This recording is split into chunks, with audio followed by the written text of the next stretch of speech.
Good evening from Hofstra University in Hempstead, New York. I'm Candy Crowley from CNN State of the Union. We are here for the second presidential debate at Town Hall, sponsored by the Commission on Presidential Debates. The Gallup organization chose 82 uncommitted voters from the New York area. Their questions will drive the night. My goal is to give the conversation direction and to ensure questions get answered. The questions are known to me and my team only. Neither the commission nor the candidates have seen them. I hope to get to as many questions as possible, and because I am the optimistic sort, I'm sure the candidates will oblige by keeping their answers concise and on point.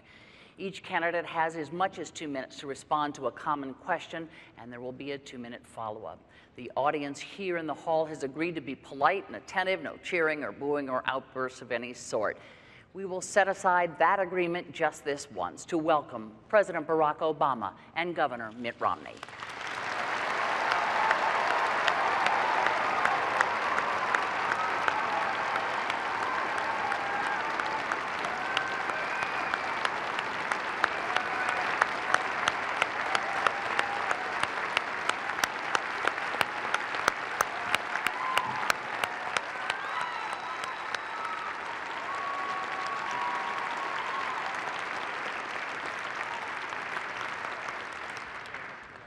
Gentlemen, thank you both for joining us here tonight. We have a lot of folks who have been waiting all day to talk to you, so I want to get right to it. Governor Romney, as you know, you won the coin toss, so the first question will go to you. And I want to turn to a first-time voter, Jeremy Epstein, who has a question for you. Mr. President, Governor Romney, as a 20-year-old college student, all I hear from professors, neighbors, and others is that when I graduate, I will have little chance to get employment. What can you say to reassure me, but more importantly, my parents, that I will be able to sufficiently support myself after I graduate? Thank you, Jeremy. I appreciate your question, and thank you for being here this evening, and to all of those from Nassau County here that have come, thank you for your time. Thank you to Hofstra University and to Candy Crowley for organizing and leading this event. Thank you, Mr. President, also for being part of this debate. Your question is one that's being asked by college kids all over this country. I was in Pennsylvania with someone who just graduated. This was in Philadelphia, and she said, I've got my degree, I can't find a job. I've got 3 part-time jobs. They're just barely enough to pay for my food and pay for an apartment. I can't begin to pay back my student loans. So what we have to do is 2 things. We have to make sure that we make it easier for kids to afford college, and also make sure that when they get out of college, there's a job. When I was governor of Massachusetts, to get a high school degree, you had to pass an exam. If you graduated in the top quarter of your class, we gave you a John and Abigail Adams scholarship, 4 years tuition free to the college of your choice in Massachusetts. It's a public institution. I want to make sure we keep our Pell Grant program growing. We're also going to have our loan program so that people are able to afford school. But the key thing is to make sure you can get a job when you get out of school. And what's happened over the last 4 years has been very, very hard for America's young people. I want you to be able to get a job. I know what it takes to get this economy going. With half of college kids graduating this year without a job, and without a college-level job, that's just unacceptable. And likewise, you've got more and more debt on your back. So more debt and less jobs. I'm going to change that. I know what it takes to create good jobs again. I know what it takes to make sure that you have the kind of opportunity you deserve. And kids across this country are going to recognize we're bringing back an economy. It's not going to be like the last 4 years. The middle class has been crushed over the last 4 years, and jobs have been too scarce. I know what it takes to bring them back, and I'm going to do that and make sure when you graduate. When do you graduate? 2014. When you come out in 2014, I presume I'm going to be president. I'm going to make sure you get a job. Thanks, Jeremy. Yeah, you bet. Mr. President. Jeremy, first of all, your future is bright. And the fact that you're making an investment in higher education is critical, not just to you, but to the entire nation. Now, the most important thing we can do is to make sure that we are creating jobs in this country, but not just jobs, good paying jobs, ones that can support a family. And what I want to do is build on the 5 million jobs that we've created over the last 30 months in the private sector alone. And there are a bunch of things that we can do to make sure your future is bright. Number 1, I want to build manufacturing jobs in this country again. You know, when Governor Romney said we should let Detroit go bankrupt, I said we're going to bet on American workers and the American auto industry, and it's come surging back. I want to do that in industries, not just in Detroit, but all across the country. And that means we change our tax code, so we're giving incentives to companies that are investing here in the United States and creating jobs here. It also means we're helping them and small businesses to export all around the world in new markets. Number two, we've got to make sure that we have the best education system in the world. And the fact that you're going to college is great, but I want everybody to get a great education. And we've worked hard to make sure that student loans are available for folks like you. But I also want to make sure that community colleges are offering slots for workers to get retrained for the jobs that are out there right now and the jobs of the future. Number three, we've got to control our own energy. You know, not only oil and natural gas, which we've been investing in, but also we've got to make sure we're building the energy sources of the future. Not just thinking about next year, but 10 years from now, 20 years from now. That's why we invest in solar and wind and biofuels, energy-efficient cars. We've got to reduce our deficit, but we've got to do it in a balanced way, asking the wealthy to pay a little bit more along with cuts so that we can invest in education like yours. And let's take the money that we've been spending on war over the last decade to rebuild America, roads, bridges, schools. We do those things, not only is your future going to be bright, but America's future is going to be bright as well. Let me ask you for a more immediate answer, beginning with Mr. Romney. Just quickly, what can you do? We're looking at a situation where 40% of the unemployed have been unemployed for 6 months or more. They don't have the 2 years that Jeremy has. What about those long-term unemployed who need a job right now? Well, what you're seeing in this country is 23 million people struggling to find a job. And a lot of them, as you say, Candy, have been out of work for a long, long, long time. The president's policies have been exercised over the last 4 years, and they haven't put Americans back to work. We have fewer people working today than we had when the president took office. If the unemployment rate was 7.8% when he took office, it's 7.8% now. But if you calculated that unemployment rate, taking back the people who dropped out of the workforce, it would be 10.7%. We have not made the progress we need to make to put people back to work. That's why I put out a 5-point plan that gets America 12 million new jobs in 4 years and rising take-home pay. It's going to help Jeremy get a job when he comes out of school. It's going to help people across the country that are unemployed right now. And one thing that the president said, which I want to make sure that we understand, he said that I said we should take Detroit bankrupt. And that's right. My plan was to have the company go through bankruptcy like 7-Eleven did at Macy's and at Continental Airlines and come out stronger. And I know he keeps saying, you wanted to take Detroit bankrupt. Well, the president took Detroit bankrupt. You took General Motors bankrupt. You took Chrysler bankrupt. So when you say that I wanted to take the auto industry bankrupt, you actually did. And I think it's important to know that that was a process that was necessary to get those companies back on their feet so they could start hiring more people. That was precisely what I recommended and ultimately what happened. Let me give the president a chance to go ahead. Candy, what Governor Romney said just isn't true. He wanted to take them into bankruptcy without providing them any way to stay open. And we would have lost 1 million jobs. And that, don't take my word for it, take the executives at GM and Chrysler, some of whom were Republicans, may even support Governor Romney. But they'll tell you his prescription wasn't going to work. And Governor Romney says he's got a 5-point plan. Governor Romney doesn't have a 5-point plan, he has a 1-point plan. And that plan is to make sure that folks at the top play by a different set of rules. That's been his philosophy in the private sector, that's been his philosophy as governor, that's been his philosophy as a presidential candidate. You can make a lot of money and pay lower tax rates than somebody who makes a lot less. You can ship jobs overseas and get tax breaks for it. You can invest in a company, bankrupt it, lay off the workers, strip away their pensions, and you still make money. That's exactly the philosophy that we've seen in place for the last decade. That's what's been squeezing middle-class families. And we have fought back for 4 years to get out of that mess.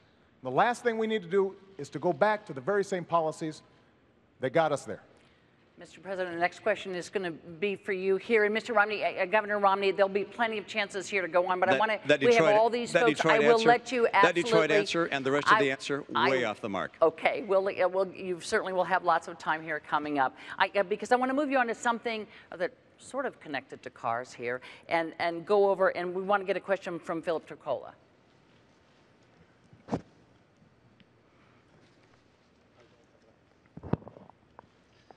Our Energy Secretary, Stephen Chu, has now been on record 3 times stating it's not policy of his department to help lower gas prices. Do you agree with Secretary Chu that this is not the job of the Energy Department? The most important thing we can do is to make sure we control our own energy. So here's what I've done since I've been president. We have increased oil production to the highest levels in 16 years. Natural gas production is the highest it's been in decades. We have seen increases in coal production and coal employment. But what I've also said is we can't just produce traditional sources of energy, we've also got to look to the future. That's why we doubled fuel efficiency standards on cars. That means that in the middle of the next decade, any car you buy, you're going to end up going twice as far on a gallon of gas. That's why we've doubled clean energy production like wind and solar and biofuels. And all these things have contributed to us lowering our oil imports to the lowest levels in 16 years. Now, I want to build on that. And that means, yes, we still continue to open up new areas for drilling. We continue to make it a priority for us to go after natural gas. We've got potentially 600,000 jobs and 100 years' worth of energy right beneath our feet with natural gas. And we can do it in an environmentally sound way. But we've also got to continue to figure out how we have efficient energy, because ultimately that's how we're going to reduce demand, and that's what's going to keep gas prices lower. Now, Governor Romney will say he's got an all-of-the-above plan, but basically his plan is to let the oil companies write the energy policies. So he's got the oil and gas part, but he doesn't have the clean energy part. And if we are only thinking about tomorrow or the next day and not thinking about 10 years from now, we're not going to control our own economic future. Because China, Germany, they're making these investments. And I'm not going to cede those jobs of the future to those countries. I expect those new energy sources to be built right here in the United States. That's going to help Jeremy get a job. It's also going to make sure that you're not paying as much for gas. Governor, on the subject of gas prices. Well, let's look at the president's policies, all right, as opposed to the rhetoric, because we've had 4 years of policies being played out. And the president's right in terms of the additional oil production, but none of it came on federal land. As a matter of fact, oil production is down 14% this year on federal land, and gas production is down 9%. Why? Because the president cut in half the number of licenses and permits for drilling on federal lands and in federal waters. So where'd the increase come from? Well, a lot of it came from the Bakken Range in North Dakota. What was his participation there? The administration brought a criminal action against the people drilling up there for oil, this massive new resource we have. And what was the cause? 20 or 25 birds were killed, and they brought out a Migratory Bird Act to go after them on a criminal basis. Look, I want to make sure we use our oil, our coal, our gas, our nuclear, our renewables. I believe very much in our renewable capabilities. Ethanol, wind, solar will be an important part of our energy mix. But what we don't need is to have the president keeping us from taking advantage of oil, coal, and gas. This has not been Mr. Oil or Mr. Gas or Mr. Coal. Talk to the people that are working in those industries. I was in coal country. People grab my arms and say, please, save my job. The head of the EPA said, you can't build a coal plant. It's virtually impossible given our regulations. When the president ran for office, he said, if you build a coal plant, you can go ahead, but you'll go bankrupt. That's not the right course for America. Let's take advantage of the energy resources we have, as well as the energy sources for the future. And if we do that, if we do what I'm planning on doing, which is getting us energy independent, for North America energy independence, within 8 years, you're going to see manufacturing jobs come back because our energy is low cost. They're already beginning to come back because of our abundant energy. I'll get America and North America energy independent. I'll do it by more drilling, more permits and licenses. We're going to bring that pipeline in from Canada. How in the world the president said no to that pipeline, I will never know. This is about bringing good jobs back for the middle class of America, and that's what I'm going to do. Mr. President, let me just see if I can move you to the gist of this question, which is, are we looking at the new normal? I can tell you that tomorrow morning, a lot of people in Hampstead will wake up and fill up, and they will find that the price of gas is over $4 a gallon. Is it within the purview of the government to bring those prices down, or are we looking at the new normal? Candy, there's no doubt that world demand's gone up, but our production is going up, and we're using oil more efficiently. And very little of what Governor Romney just said is true. We've opened up public lands. We're actually drilling more on public lands than in the previous administration. And the previous president was an oil man. And natural gas isn't just appearing magically, we're encouraging it and working with the industry. And when I hear Governor Romney say he's a big coal guy, I mean, keep in mind, Governor, when you were governor of Massachusetts, you stood in front of a coal plant and pointed at it and said, this plant kills, and took great pride in shutting it down. And now suddenly you're a big champion of coal. So what I've tried to do is be consistent. With respect to something like coal, we made the largest investment in clean coal technology to make sure that even as we're producing more coal, we're producing it cleaner and smarter. Same thing with oil, same thing with natural gas. And the proof is our oil imports are down to the lowest levels in 20 years. Oil production is up, natural gas production is up, and most importantly, we're also starting to build cars that are more efficient. And that's creating jobs. That means those cars can be exported because that's the demand around the world. And it also means that it'll save money in your pocketbook. That's the strategy you need on all of the above strategy, and that's what we're going to do in the next 4 years. But that's not what you've done in the last 4 years. That's the problem. Sure. In the last 4 years, you cut permits and licenses on federal land and federal waters in half. Not true, Governor Romney. So how much did you cut them by? Not true. By how much did you cut them by then?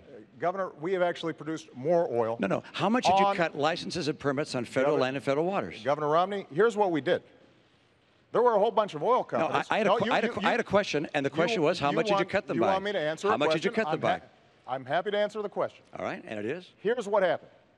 You had a whole bunch of oil companies who had leases on public lands that they weren't using. So what we said was, you can't just sit on this for 10, 20, 30 years, decide when you want to drill, when you want to produce, when it's most profitable for you. These are public lands. So if you want to drill on public lands, you use it or you lose it. Okay, now and so what we did was take away those leases, and we are now reletting them so that we can actually make a profit. And production on government lands is down. No, it isn't. Production on government land of oil is down 14%, and production on gas is down 9%. It's just not true. It's absolutely true. Look, there's no question but that the people recognize that we have not produced more oil and gas on federal lands and in federal waters. And coal production is not up. Coal jobs are not up. I was just at a coal facility where some 1,200 people lost their jobs. The right course for America is to have a true all-of-the-above policy. I don't think anyone really believes that you're a person who's going to be pushing for oil and gas and coal. You'll get your chance in a moment. I'm still speaking. Well, and the answer is, I don't believe people think that's the case, because that wasn't a question. Okay. That was a statement. I don't think the American people believe that. I will fight for oil, coal, and natural gas. And the proof of whether a strategy is working or not is what the price is that you're paying at the pump. If you're paying less than you paid a year or two ago, why then the strategy is working. But you're paying more. When the president took office, the price of gasoline here in Nassau County was about $1.86 a gallon. Now it's $4 a gallon. Price of electricity is up. If the president's energy policies are working, you're going to see the cost of energy come down. I will fight to create more energy in this country to get America energy secure. And part of that is bringing in a pipeline of oil from Canada, taking advantage of the oil and coal we have here, drilling offshore in Alaska, drilling offshore in Virginia where the people want it. Those things will get us the energy we need. Mr. President, could you address, because we did finally get to gas prices here, could you address what the governor said, which is if your energy policy was working, the price of gasoline would not be $4 a gallon well, here. Think about what the governor just said. He said, when I took office, the price of gasoline was $1.80, $1.86. Why is that? Because the economy was on the verge of collapse. Because we were about to go through the worst recession since the Great Depression, as a consequence of some of the same policies that Governor Romney is now promoting. So it's conceivable that Governor Romney could bring down gas prices, because with his policies, we might be back in that same mess. What I want to do is to create an economy that is strong, and at the same time produce energy. And with respect to this pipeline that Governor Romney keeps on talking about, we've built enough pipeline to wrap around the entire earth once. So I'm all for pipelines, I'm all for oil production. What I'm not for is us ignoring the other half of the equation. So for example, on wind energy, when Governor Romney says these are imaginary jobs, when you've got thousands of people right now in Iowa, right now in Colorado, who are working, creating wind power with good paying manufacturing jobs. And the Republican senator in Iowa is all for it, providing tax credits to help this work. And Governor Romney says, I'm opposed. I'd get rid of it.